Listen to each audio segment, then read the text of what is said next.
Halo Sobat Kinefil, kembali lagi di Kine Class, di mana tempat kita sharing berbagai tips dan informasi seputar filmmaking. Nah, aku di sini Enggar bersama Revenge Click. kita akan menjelaskan tentang DOP.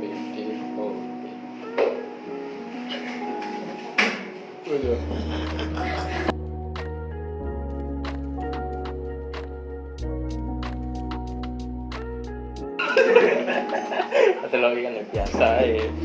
Nah, sama Mas Riven ini. Mas Riven kan biasanya syutingan ya. Amin. Amin. Biasanya syutingan job desk-nya DOP Mas ya kebanyakan. Amin. Semoga saja. Ya, beberapa yang lama-lama kan DOP gitu ya Mas ya. Ya nggak jauh-jauh dari departemen kamera lah. Departemen kamera. Nah, kalau syutingan gitu tuh biasanya kalau buat DOP sendiri ya Mas ya, gimana sih cara kerjanya DOP biar syutingnya itu sehat gitu? Kalau syuting sehat sendiri sih menurut saya ya itu tergantung dari keseluruhan krunya juga, dari sutradara, produser dan lain-lainnya. Kalau sepengalamanku sendiri untuk jadi seorang DOP di syutingan yang sehat, untuk jadi untuk biar bisa syuting sehat itu kayak gimana ya kan, flow-nya dari awal DOP itu baru bisa menyesuaikan setelah script jadi lah. Script jadi sendiri kan sudah ada juga kayak penggambaran shot dari sutradara, kayak misal dari scene 1 itu pengennya sutradara itu long shot, nah itu nanti gimana. Tugas orang DOP itu nanti kita itu kayak ngasih gambaran ke sutradaranya. Oh kalau kamu pengen long shot, nanti long shotnya itu kayak gini loh, aku punya referensi gambarnya kayak gini, dan nanti jadi sebuah shot list kayak hasil dari rembukan sama si sutradaranya. Salah satu hambatan yang bikin syuting itu jadi nggak sehat itu Mungkin kita kendala di sih, kayak pengalaman sendiri ada blender. Nah, apa sih Mas poin-poin yang biasanya bikin syuting itu jadi nggak sehat gitu? Kalau mungkin syutingnya nggak sehat itu bisa jadi banyak faktor. Mungkin biasanya cuaca ya, cuaca tiba-tiba waktu syuting hujan, kan bingung semua tuh. Hujanan terus sakit gitu maksudnya? Iya, tipes. Enggak, jadi kayak kehujanan kan nanti butuh lighting dan lain-lain, kan pirantinya nanti kena air gimana. Kecuali kalau emang sudah dari awal ada di naskahnya itu emang ini mau disetting hujan, nah itu nggak masalah kan, udah disiapin dari awal, beda cerita. Terus sama mungkin kendala dari ini teknis, mungkin tiba-tiba ada yang error atau yang apa dan bener-bener lagi. Kan di DOP sendiri kan ada askemnya juga, sama kayak mungkin dari departemen lain kayak art, lighting, ternyata nyetingnya lama, atau mungkin talentnya kena waktu syuting tiba-tiba sakit atau apa, nggak tahu juga. Ya itu tergantung yang situasional. Berarti istilahnya itu kayak durasi gitu bukan ya, jadi molor. Iya, jadi molor. Iya, syutingnya molor. Molor itu bikin nambah duit ya langsung. Iya, pokoknya capek. Berubah lah semuanya gitu ya Mas. Iya, pertama capek sih. Kan kayak jatahnya sehari itu cuma 10 jam, jadinya molor sampai 13 jam, 14 jam gitu sih. Jadi itu kan seputar dunia syutingnya tadi Iya. kayak keseluruhannya gitu apa yang membuat tidak sehat. Nah, syutingan yang biasanya Mas Riven lakuin ini kan hitungannya Nggak sehat. enggak gitu. Maksudnya itu biasanya film pendek kan Mas ya? Iya, Rata-rata film pendek atau ya belum film panjang lah Mas. Iya, belum. Tapi amin ya. Amin lah, suatu saat. Nah, kira-kira ini Mas, kamera itu harus resolusinya yang seperti apa sih biar gambar jadi bagus atau gimana?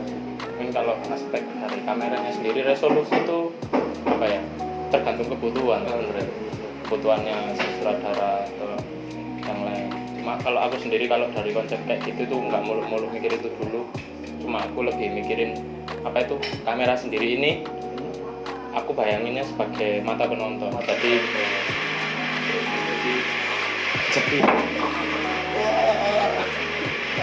mata penonton kayak blender.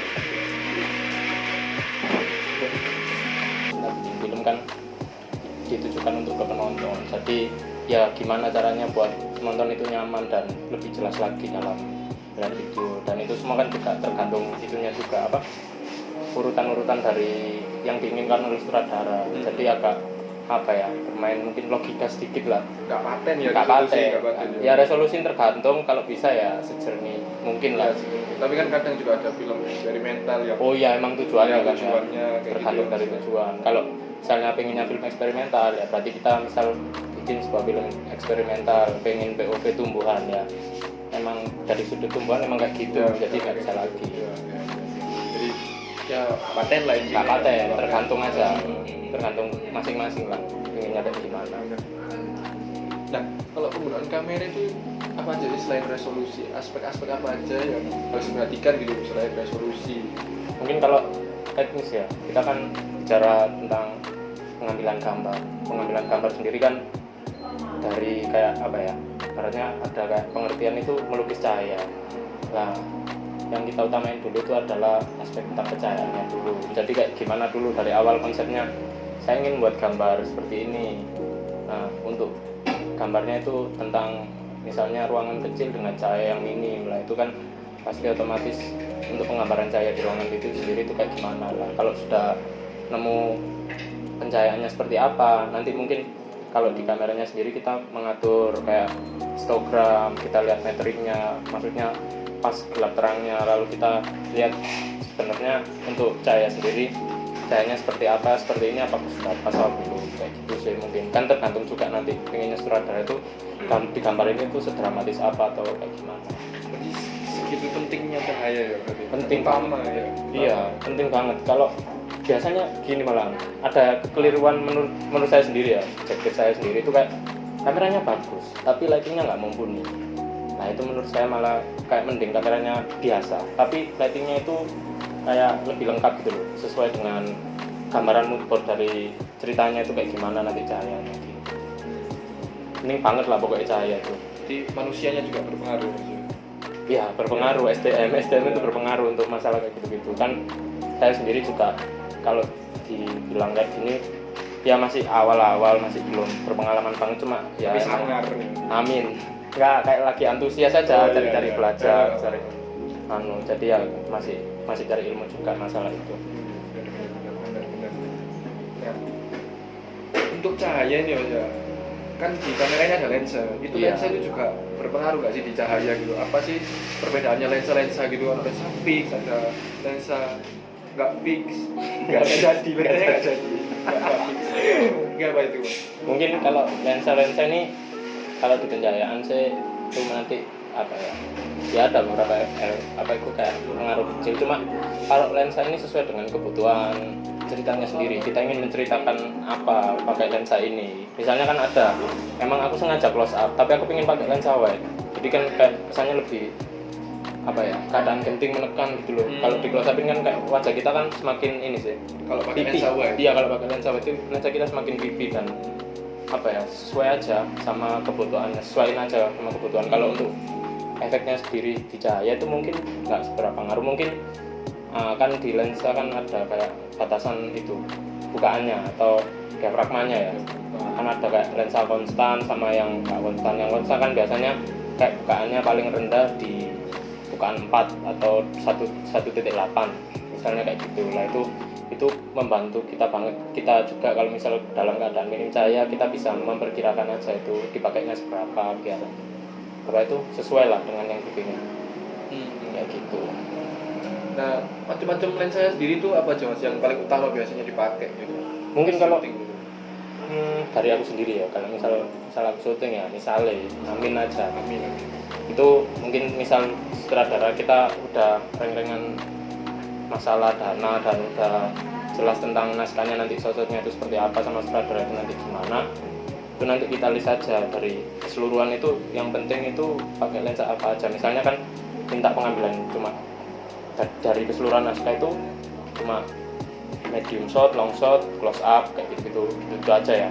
Mungkin kalau misal aku sendiri kalau misal pakai lensa yang fix itu mungkin aku cuma pakai 3 aja. Jadi kayak misal dengan 3 lensa ini punya focal length, misal lensa pertama itu kalau dari aku sendiri 24 mili. Kenapa? Focal length itu apa sih mas? Focal length itu ini loh. jarak lensa itu. Oh, yang biasanya di tulisan kameranya itu. Iya, misalnya 24 24 mili, 24 sampai 70. Oh, itu bukan liter bukan ya? Liter air, bukan ya? Enggak garing ya? Enggak, Mas. Oh iya, oke, lanjut. Ya itu, mungkin kalau pertama itu pakai 24 mili. Karena kenapa pakai 24 mili? Apa ya? Gambar itu nggak wet banget. Sama kayak apa ya? Kayak kalau menurutku sendiri enak ditonton gitu. Sama mata manusia itu bisa diterima semua. Jadi nggak ada distorsi yang terlalu banyak. Tapi tergantung lagi kalau misal sutradara, aku pengen filmnya distorsinya banyak kok, ya wes nggak apa-apa. Pakai 18 mili mungkin kalau nggak 21. Terus satu lagi pakai mungkin 50 mili, 24 sama 50. Kalau nggak gitu 35 mili nggak apa-apa. Terus yang satunya lagi ini 85 mili buat close up. Soalnya kalau pakai 3 lensa ini dan kebetulan harus itu juga pakai yang bukaannya kalau bisa kan paling rendah itu kan paling maksimal itu tergantung kebutuhan ya. Kalau misal kita nyuting 2 orang itu pakai bukaan 4 atau mungkin close up kita pakai bukaan 2.8 atau berapa biar nggak terlalu oke banget gitu. Ini kayak ada beberapa aturan nggak aturan juga, nggak aturan sih, maksudnya kayak sesuai aja enaknya seperti itu apa. biasanya gitu. Iya biasanya. Soalnya kan saya sendiri juga nggak sekolah tentang perfilman gitu, jadi nggak seberapa tahu pakemnya kayak gitu. Cuma dari informasi yang saya dapat itu cuma masih kayak gitu. Jadi bukan sendiri juga mempengaruhi ketajaman fokus sendiri itu juga apa ya, ngasih informasi kita gitu loh. Kadang kan kalau posisi kamera sama objek juga itu mempengaruhi, sama tembok belakangnya misalnya, sama tembok belakang saya. Kalau misal pakai lensa ini, belakang ini bisa kelihatan lebih dekat padahal jauh. Sebaliknya gitu juga bisa, tergantung dari itunya juga posisinya. Banyak informasi yang disampaikan. Informasi SPM bisa. SPM nggak bisa. Nah, setelah semua itu tadi ya Mas ya, kalau pingin jadi DOP itu sebelum, apakah ada step sebelum jadi DOP gitu, job desk apa yang harus dilewati sebelum jadi DOP, apa nggak ada gitu langsung aja? Enggak ya? Enggak. Ya mungkin kalau pengalaman saya cuma baru beberapa kali syuting. Jadi kalau pengen jadi DOP ya kita dari awal itu belajar dulu dari bawah sendiri. Misalnya kayak kita kan misal nggak tahu kamera sama sekali loh, jadi kita belajar tentang kamera itu kayak apa. Terus masalah kayak settingan kamera itu ya apa, kan di YouTube sendiri kan udah banyak tuh tutorial kayak pengambilan gambar, angle kayak gimana, shot size-nya kayak gimana, itu kita bisa pelajari dulu. Kalau sudah belajar, kita coba cari kenalan yang emang dia itu sebenarnya DOP. Jadi kayak misal punya teman enggak emang DOP apa itu dari kita lihat dia tuh sering syuting iklan, syuting pengalamannya banyak. Iya, pengalamannya banyak, itu bisa kita tanya. Biasa itu apa itu kalau pengen jadi DOP biasa dia cerita ya, misalnya dari awal itu emang cuma disuruh-suruh buat ngambil lensa dan lain itu nggak apa-apa, emang itu prosesnya kayak gitu. Nanti lama-kelamaan nanti jadi asisten kamera yang kayak bantuin masang-masang alatnya, atau mungkin jadi fokus pullernya ya kalau bisa. Terus nanti lama-kelamaan jadi kamera operatornya, dan mungkin nanti selanjutnya bisa jadi DOP. Jadi kayak sama mungkin belajar dari Gaver juga penting sih, soalnya masalah aspek cahaya. Jadi kayak biar kita tahu gitu loh, kan DOP sendiri juga harus paham tentang pencahayaan gitu sih. Terus kan nanti setelah kelamaan nanti akhirnya punya beberapa pengalaman, coba diterapin dari hal-hal kecil dulu, kayak bikin video iseng-isengan atau emang di konsep sendiri kayak gitu sih. Jadi intinya jangan kayak apa ya, semua itu ada proses, jangan langsung pengen jadi ini langsung. Iya, kayak fokus puller malah kayak muter itu sebenarnya susah. Juga ada pembelajaran itu ada, sama mungkin kan nanti lama-kelamaan belajar tentang sensor kamera atau apa, nanti kan akhirnya tahu sendiri dan bisa diterapin gitu loh. Berarti kalau sudah belajar dari bawah, waktu sampai di atas itu nggak kaget, soalnya kita aku udah pernah ngalamin prosesnya ini. Nah, tadi kan juga ada kayak urusannya DOP dengan pencahayaan gitu ya Mas. Kok ya tadi kan emang poin utamanya si DOP ini melukis cahaya kan? Iya. Nah, DOP ini ngapain aja sih di pencahayaan gitu? Maksudnya mungkin bantuin masang lampu kan? Enggak ya. Nah, itu ada bagiannya sendiri namanya Gaver. Nah itu mungkin kita kalau di urusan pencahayaan itu kayak apa ya, barunya kalau script study kayak misal satu scene di dalam ruangan seperti ini menggambarkan keadaan lah, kita kan di pencahayaan itu konsep cahayanya ini nanti seperti apa dan dari apa, ada objek apa aja di situ yang di apa ya, ingin dijelasin kenapa pakai cahaya ini. Kayak misal aku pengen bikin film tentang alien sci-fi, rumahnya datangin UFO aneh. Jadi kayak misal aku pengen dari jendela tiba-tiba ada lampu warna merah, kan kayak misal di naskah ada kayak sutradaranya pengen kayak gitu, ya itu kita kayak nyesuaiin aja sesuai keinginan sutradara. Kalau misal untuk masalah logika itu juga tergantung, kan ini keinginan sutradara itu mintanya filmnya emang nggak sesuai logika aja, jadi kayak nyantai, jadi kayak sesuai dengan apa yang dia pengen. Misal aku pengen lampunya dari luar ini, wah dari luarnya celing.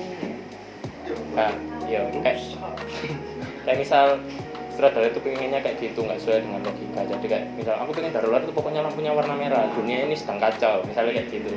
Ya wis, jadi dia nyesuaiin dengan pencahayaan. Oh aku pengen dari luar warna merah, ya wis kita harus gambarin apa cahaya di luar itu warna merah. Kan biasanya kalau malam-malam itu kalau di mungkin cahayanya warna biru ya, warna bulan gitu. Sama juga aspek-aspek tentang cahaya itu juga penting, kayak 3 point lighting atau kayak penataan cahaya itu juga penting supaya objeknya itu kelihatannya dilihat nggak flat gitu, jelas gitu.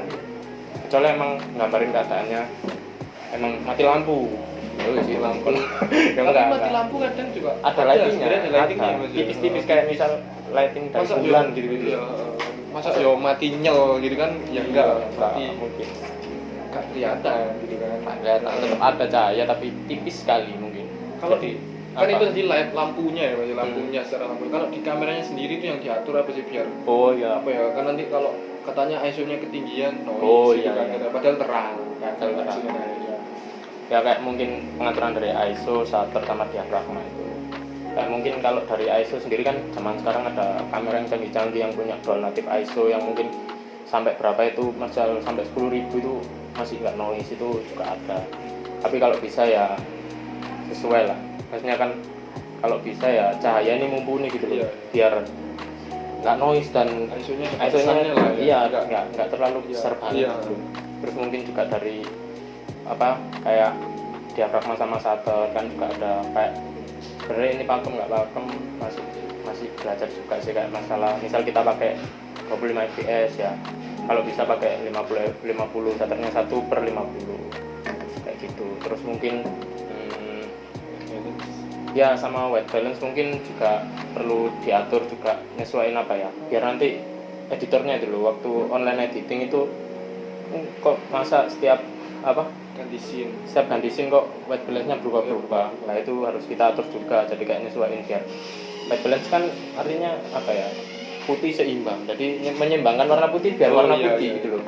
Kayak misal sini ada warna putih, nanti itu bakal warna putihnya putih banget, bukan kayak putih kebiru-biruan kayak gitu.